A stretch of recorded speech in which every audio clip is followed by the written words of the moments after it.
Class start कर ले। Yes sir.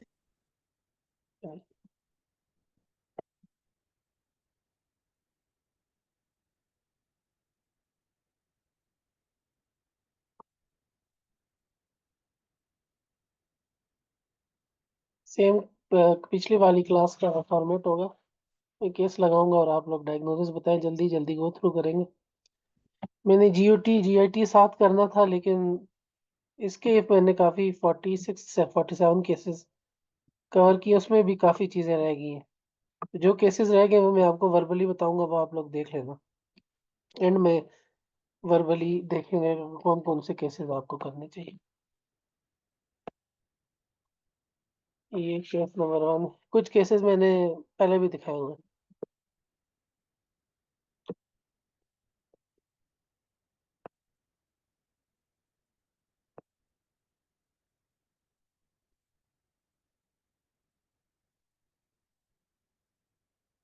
Sir ये लिम्फेंजिएक्टेजिया है। हम्म। और क्या कैरेक्टरिस्टिक है किसकी? इम्परसेप्टेबल वॉल। इम्परसेप्टेबल वॉल है, नॉन इनहेंसिंग है, इंसिन्यूएटिंग है। ये सारे कैरेक्टरिस्टिक्स लिम्फेजिक्टेजिया लिम्फेंजियोमा की तरफ होगा। अभी जो क्लासिफिकेशन है वो 3 तरह की मैक्रोसिस्टिक लिम्फेटिक क्लासिफिकेशन, जिसमें सिस्टिक हाइग्रोमास वगैरह पहले कहते थे, इसको मैक्रोसिस्टिक कहते हैं। माइक्रोसिस्टिक लिम्फेटिक मालफॉर्मेशन, जिसको पहले कैवर्नस लिम्फेंजियोमास कहते थे, they are less than 1 centimetre in size. The macrocystic are more than 1 centimetre in size in diameter. और मिक्स्ड, जिसमें मैक्रोस्कोपिक और माइक्रोस्कोपिक फीचर्स होते हैं।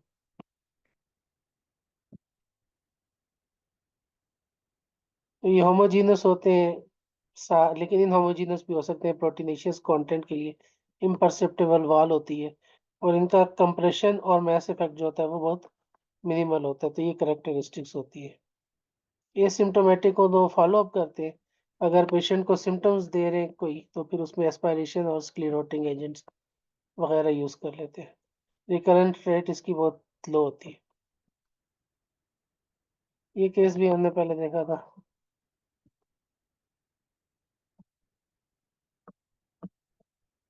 इमेज, ये पहले इमेज, ये था पहला केस।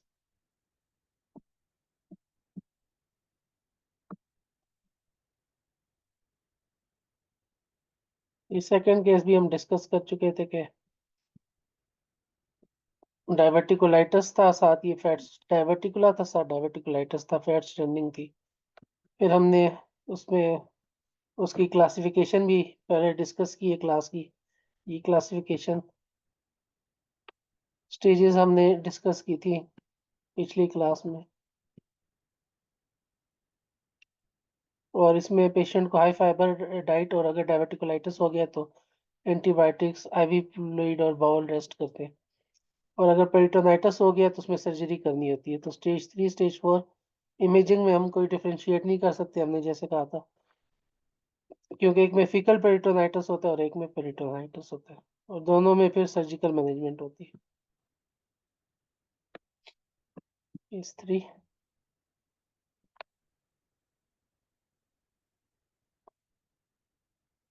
लिम्फेंजियोमा सर था। ये पेरिटोन हम्म, सर ये पेरिटोनियल कार्सिनोमेटोसिस। और पेरिटोनियल टीबी वेट टाइप। और चीज, और इसमें क्या? मीजोथेलियोमा पेरिटोनियल। ठीक है, वो वाली बात आपने, और ये सर एक और फाइंडिंग है। सर इसमें लिम्फोमा भी लग रहा है। Diffuse. Thick walled bowel loop है या पेनक्रेटिक ईयर है? नहीं नहीं, ये स्टमक में हुआ है। थिक वॉल्ड स्टमक है। थिक तो वॉल। ये linitis plastica due to adenocarcinoma of stomach. Linitis plastic का है, पूरा डिफ्यूजली थिक वॉल्ड है। और साथ वो उसमें लग रहा है कि मेंटल केकिंग वगैरह भी हो रही है, नोडुलैरिटी भी ज्यादा है। इसको मेंटल केक कहते हैं। साथ एसाइटीज भी है। आर्टीरियल फेस वाली दिखाया हुआ लिम्फोमा। और उसमें क्या डिफरेंशिएशन होते हैं? एडिनोकार्सिनोमा ऑफ स्टमक में। सो लिम्फोमा सर एडिनो जो होता है सर वो एडिनोकार्सिनोमा ऑब्स्ट्रक्शन करता है, लेकिन लिम्फोमा जो है वो ऑब्स्ट्रक्शन नहीं करता। और दूसरी चीज सर सर पेरिगैस्ट्रिक लिम्फोमा थ्रेडनिंग में होती है उसमें एडिनो में, और लिम्फोमा में नहीं होती। सर लिम्फोमा में और लिम्फ नोड एन्यूरिज्मल डायलेटेशन होती है स्टमक की, और ल्यूमन मेंटेन्ड होता है, गैस्ट्रिक आउटलेट ऑब्स्ट्रक्शन नहीं होती। और जो एडिनोकार्सिनोमा वो पहले गैस्ट्रिक आउटलेट ऑब्स्ट्रक्शन करता है। साथ लिम्फोमा में लिम्फ नोड्स ज्यादा में मिलेंगे। लिम्फोमा पाइलोरस को क्रॉस भी कर सकते हैं। हाँ, ये हाल दो लिम्फोमा में बॉल एन्यूरिज्मल डायलेटेशन होती है, इसमें ट्रिगर होती है। स्टमक की बॉल थिकनिंग करता है लिम्फोमा, और जो एडिनोकार्सिनोमा वो स्टमक की बॉल थिकनिंग नहीं इतनी करता, और हेट्रोजेनस इन कंट्रास्ट इनहेंसमेंट होता है। जो लिम्फोमा है वो होमोजेनस होता है। ये सारे पॉइंट्स इन दोनों के।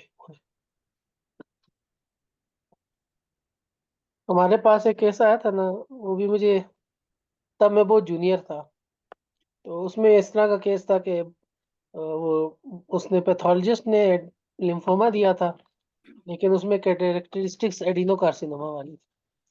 तो हमारे रेडियोलॉजिस्ट थे डॉक्टर सना सईद, जो ब्रेस्ट रेडियोलॉजी में भी काफी एक्टिव, तो उन्होंने चैलेंज कर दिया, तो उसको दोबारा बायोप्सी, सेकंड ओपिनियन लिया या पता नहीं, सेकंड दोबारा बायोप्सी, बल्कि उसी स्लाइड की दोबारा की ओपिनियन ली, तो वो फिर एडिनोकार्सिनोमा ही था। तो इमेजिंग कैरेक्टरिस्टिक भी आपके ना उसके साथ कभी कभी मैच, कभी पैथोलॉजिस्ट भी गलती करते थे। तो इसकी स्टेजिंग वगैरह जो है ना, वो आगे हम उसमें करेंगे, वाइवा में इम्पोर्टेंट है। और जो इम्पोर्टेंट है, ये भी मैंने पहले क्लास में दिखाया हुआ केस, लेकिन इस इमेज में पकड़ना मुश्किल है, लेकिन देख लेते हैं। राइट इलियक फोसा पेन के साथ हिस्ट्री के साथ देखें तो फिर आप सर ये यूरिनरी ये ब्लैडर के डिस्टेंडेड साथ, ब्लेडर है, इसको छोड़ दें। हाँ, डिस्टेंडेड ब्लैडर के साथ एक एरिया आ रहा है, सर ये ये म्यूकोसील ऑफ म्यूकोसील अपेंडिक्स है। हो सकता, म्यूकोसील of appendix, tubular structure, hypodense. किसको कह रहे हैं सर राइट साइड पे जो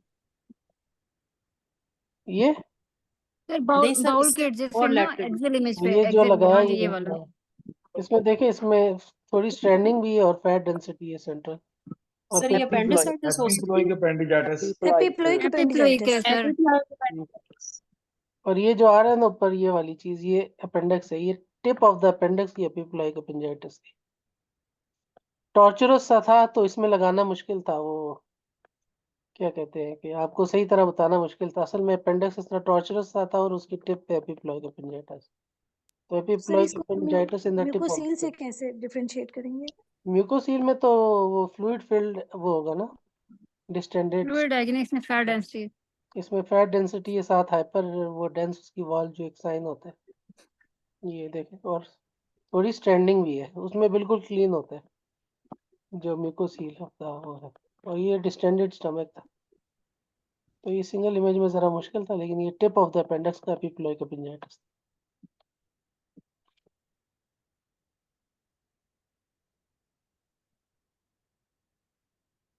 ये बता,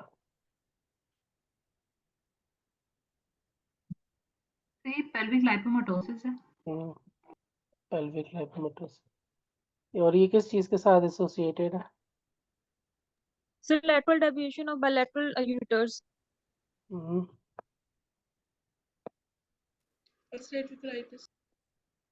पियर शेप्ड इसमें ब्लैडर आता है। और पीएच शेप ब्लैडर आते हैं, वो अभी नीचे ज्यादा वो बाउल दिखाई, ये बाउल को उसने सराउंडिंग किया हुआ है सारे। और डिफरेंशियल में लाइपोमा सराउंड कर सकते हैं, इधर लाइपोसार्कोमा, लेकिन लाइपोसार्कोमा में एग्रेसिव फीचर्स होंगे, लाइपोमा इस तरह उसको इनकेस नहीं करेगा। तो ये पेल्विक लाइपोमाटोसिस इसके नंबर 1 पे है। ये भी डिस्कस किया था डिटेल में पिछली क्लास में। हाँ, सब कैप्सुलर एब्सेस सब कैप्सूलर। पेरिफेरल इनहेंसिंग, और इसको इंसिजन एंड ड्रेनेज। एंटीबायोटिक्स पे भी अच्छा रिस्पांस आ सकता है। हमारे पास एक मरीज आया, उसे लिवर एब्सेस था, और रेयर वो था, टाइफाइड फीवर के साथ आया था। तो साल्मोनेला के साथ रेयर होता है लिवर एब्सेस, तो उसको हमने रेफर किया था इधर, चूंकि वो फैसिलिटीज नहीं है तो वो नहीं जा रहा था। फिर हमने उसको आईवी एंटीबायोटिक्स पे फॉलो अप किया तो वो रिजॉल्व हो गया। था छोटा सा, मेरे ख्याल से 10 सेंटीमीटर बाय 10 सेंटीमीटर के लिए। तो आईवी एंटीबायोटिक्स पे भी हो सकता है, लेकिन इंसिजन एंड ड्रेनेज करना चाहिए। ये सर बता, ये सब पैनिक नहीं थी?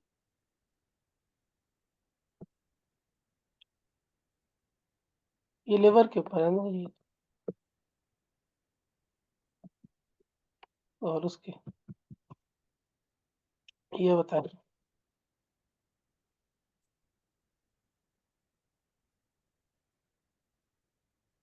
सर ये एब्डोमिनल का कौन था नहीं? नहीं, तो कौन में क्लम्प्ड बावल दिखाएंगे मिड एब्डोमेन में, वो इस तरह नहीं। साइट सर ये साइटीज है gallbladder और का ये mucus एक seal है। सिस्टिक सा स्ट्रक्चर पड़ा हुआ है गॉल ब्लैडर वाली जब गॉल ब्लैडर की जगह जगह पे। पे सिस्टिक स्ट्रक्चर म्यूकस सी लग रही है गॉल ब्लैडर की। ये डिस्टेंडेड गॉल ब्लैडर है। और सर ये सूडोमिक्सोमा हो सकता है सेकेंडरी टू द म्यूकोसिल? सूडोमैक्सोमा में सीबीडी वो वो होती पोर्टल है, वेन। स्कैल्पिंग ज्यादा होती है, इसमें स्कैल्पिंग नहीं है इस साइड। स्कैलोपिंग ज्यादा होगा। सीबीडी डायलेटेड है बहुत ज्यादा, और और बावल को अब्रप्ट क्लम्प कर देती है सेंटर में, सीबीडी डायलेटेड। अब्रप्ट टेंडन के साथ। देखें डिस्टेंडेड वो है, इंट्राहेपेटिक बाइल डक्ट डायलेटेड है, सीबीडी डायलेटेड है। और इधर एम्पलरी रीजन में एक एनहेंसिंग मैस नजर आ रहा है, साथ ही पूरी एसाइटीज है। तो ये एम्पलरी कार्सिनोमा है विद, इसमें वो पैनक्रियाटिक डक्ट नहीं दिखाई, लेकिन ऊपर सीबीडी और इंट्राहेपेटिक बाइल डक्ट्स और गॉल ब्लैडर की डिस्टिंक्शन। सर इसको फिर पेरी एम्पुलरी में डालेंगे? एम्पुलरी एम्पलरी पेरी एम्पलरी, उसमें तो इमेजिंग में इतना तो डिफरेंशिएट नहीं कर सकते मेरे ख्याल से। फिर एंडोस्कोपी और बायोप्सी इसकी कराएंगे। इसमें देखें पैनक्रियाटिक डक्ट भी डाले, तो ये डबल डक्ट साइन भी बना इसमें। और पेनक्रियास की एट्रोफी होगी क्रॉनिक, उसकी वजह से माइल्ड एट्रोफी। ये भी मैंने पहले दिखाया।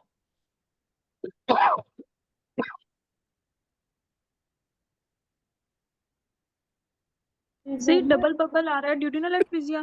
Double bubble. तो कभी कभी वो ऐसी चीजें मोडेलिटी लगा देते हैं, uncommon modality for common pathology. तो एक तो पॉलीहाइड्रोमनियाज है, एक तो प्रेग्नेंट कोई इमरजेंसी होगी जिसकी वजह से किया है, सीटी किया है प्रेग्नेंट लेडी में। दूसरा देखें कि इसमें एमनियोटिक फ्लूइड ज्यादा है, पॉलीहाइड्रोमनियाज, तो उसकी देखें तो ये 2 बबल्स आ रहे हैं, तो डबल बबल साइन ड्यूडेनल एट्रीजिया। फिर मैंने आप लोगों को दिखाया था ट्रिपल बबल साइन जिजेनल एट्रीजिया में, उसमें 3 बबल्स आ रहे थे। और मैंने आप लोगों को कहा था स्टमक, अगर स्टमक बबल एब्सेंट है और ऊपर देखें ट्यूबुलर स्ट्रक्चर आ रहा है आपको चेस्ट में, तो वो इसोफेजियल एट्रीजिया भी आपको इस तरह दिखा सकते हैं। तो वो पिछली क्लास में हमने केसेस देखे। इसमें क्या दिखा रहा है?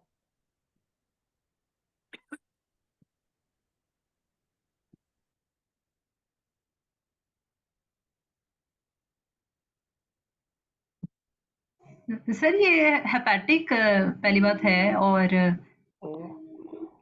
Sir hepatic cyst versus hydrated. अब ये लोकेशन देखिए, इस लोकेशन पे आप अल्ट्रासाउंड करते हैं सर जीबी तो इस सर जगह जीबी कौन फोसा वाली लोकेशन। हाँ, जीबी फोसा वाली लोकेशन है ना। किडनी के थोड़ा सा ऊपर प्रोब करें तो आपको जीबी भी मिल जाता जी सेगमेंट है। 6 हाँ, तो ये 5 और 6 की। 5 और 6 और ये जीबी हो गया, ठीक है। फिर और डिस्टेंडेड जीबी और सर सीबीडी में सर उसमें डिस्क्रिमिनेट।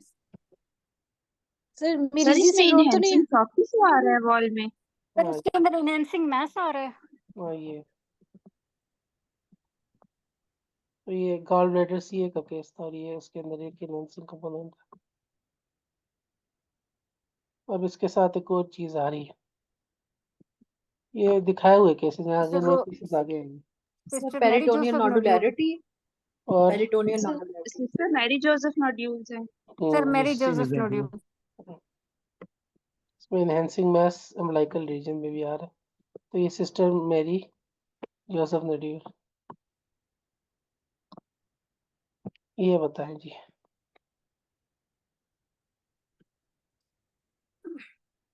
एब्डोमिनल डिस्मॉइड है। रीजन? सर पोस्ट ऑप मतलब ये कुछ इसकी ये सर्जरी हुई है, ये हिपोस्टोमा पड़ा हुआ है, बायर कोलोस्टमी बैग है। सर ये गार्डनर की बात कोलोस्टमी गार्डनर की हुई हुई वजह है। से हो तो लाइकली सर इसको इसकी फेमिलियल हेमिकोलेक्टमी की एडिनोमेटस। हुई है हम्म और कोलोस्टमी बैग लगा हुआ है। हम्म। तो ये फेमिलियल एडिनोमेटस पॉलिपोसिस के साथ इसकी एसोसिएशन है। जो मैस होता है वो ज्यादातर एब्डोमिनल वॉल में होता है, मेजेंट्री में होता है, और उसकी density similar to the muscle होती है। फिर हमने मसल इसके एसोसिएशन के लिए निमोनिक यूज किया था, DOP डोप। मैं 2-3 दफा क्लासेस में बता चुका हूँ। तो उसमें डेजमाइड था, ऑस्टियोमास थे, पी से पॉलिप्स थे, और एपिडर्माइड सिस्ट। ये कॉमन एसोसिएशंस होती है। तो ये डेजमाइड ट्यूमर था।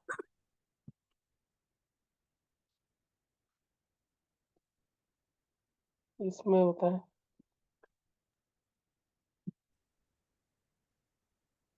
सर ये टाइफिलाइटिस और इंटरसेप्शन भी हो सकता है। इंटरसेप्शन। देखें अंदर की वो थोड़ा सा टारगेट साइन टाइप होना है, इंटरसेप्शन हो रही है। अब होता है सर ये लाइपोमा और लाइपोमा के साथ interception. Lipoma leading to the interception. तो आपको इंटरसेप्शन इंटरसेप्शन मिलती है ना, तो फिर आपने उसका लीड पॉइंट काज ढूंढना होता है। उसमें मैस हो सकता है, लाइपोमा भी बहुत कॉमनली ये काज करता है। ये मेरी वाइवा की फिल्म थी डॉक्टर नजम के पास लाहौर में। तो इंटरसेप्शन देख लिया आपने, फाइंडिंग्स देख ली, तो आपने चेकलिस्ट बना के ना हर चीज को देख। उन्होंने एक पेनक्रियाटिक सीए का भी लगाया था, उसमें फिर वो मेट्स वगैरह भी थे और इस तरह। तो उसमें ये होता है कि आपके पास पेनक्रियाटिक सीए का है, तो आपने ये चीज़ डिटरमिन करनी है कि रिसेक्टेबल है कि नहीं है। उसका क्राइटेरिया आपको पता होना चाहिए कि SMA SMV की इन्वॉल्वमेंट, और बाकी जो भी इसका क्राइटेरिया है वो आप लोग पढ़ लें। वो आपने बताना ज़रूरी है। अगर आप वो उसमें वाइवा में नहीं बताते तो वो फिल्म में फेल कर देते हैं। वो डायरेक्ट डॉक्टर नजीम, मैंने पिछले भी कई क्लासेस में बताई हैं, और ऐसे एग्जामिनर्स, कुछ एग्जामिनर्स लगा देते, कहते हैं ये पेनक्रियाटिक सी है, अभी आगे बताओ। ये एडिनोकार्सिनोमा ऑफ द स्टमक के आगे, एडिनोकार्सिनोमा ऑफ द पेनक्रियास से आगे बताओ। तो डायग्नोसिस में वो इंटरेस्टेड नहीं होते, वो आपकी अप्रोच में इंटरेस्टेड होते। तो आपने ये अप्रोच करनी है कि एक तो रिसेक्टेबल है कि नहीं है, कोई लेवर में मेट्स तो नहीं है, कोई लिम्फ नोड्स तो नहीं है। लंग्स की विंडोज है तो उसमें देख लें, जो ट्यूमर्स लंग्स में, बोन में मेटास्टेसिस करते हैं, तो वो आपकी सेफ अप्रोच को देख रहे होते हैं। अगर आपकी सर अप्रोच ठीक इसमें है तो व्हाट पता नेक्स्ट चल क्या जाएगा। है? इसमें तो सर्जरी करते हैं ना इसको रिलीफ करने के रिडक्शन। लिए। लीड पॉइंट होगा तो फिर सर्जरी करेंगे। सर्जरी होगी ना, रिडक्शन नहीं हो सकती। ठीक। Lead point. सर ये gallstone ileus enteric ischaemia sir. Pneumatosis intestinal. The pneumatosis intestinal is intestinal. The pneumovenous gas. हाँ, तो बाउल इस्कीमिया है जिसमें उसकी निमेटोसिस होगी है, साथ इसकी जो है पोर्टल वीनस जो होती है वो इंट्राहेपेटिक। आपको ये सारा क्लियर नजर आ रही पोर्टल वेन में की ब्रांचेस, और बाउल वॉल में भी नजर आ रही। तो लैब टेस्ट कौन सा कराएंगे जिसमें हमें इस्कीमिया में क्या चीज रेज होती है?